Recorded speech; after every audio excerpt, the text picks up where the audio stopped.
कश्मीर सां यकजहती लाइ समूरियूं सियासी जमातूं मुतहद थी वियूं। परॾेही वज़ीर शाह महमूद कुरैशी चयो आहे त कश्मीर मामले ते सभिनी जो मौक़िफ़ हिकु आहे। सुभाणे पूरी क़ौम भारत खे हिकु पैगाम ॾींदी।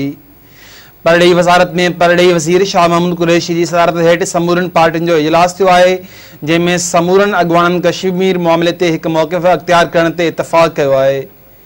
इजलास में क़ौमी असेंबली के स्पीकर, सेनेट चेयरमैन पीपी, नवाज़ लीग, JUI, जमात इस्लामी, अवामी नेशनल पार्टी, BNP ॿियनि पार्टियुनि जे अॻवाननि शिरकत कई।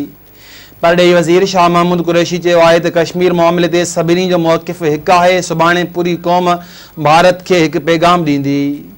हुन चयो त भारत कश्मीरनि जो हौसलो टोड़े न सघियो। कश्मीरी भारत जा 5 अगस्त वारा क़दम रद्द करे चुका आहिनि।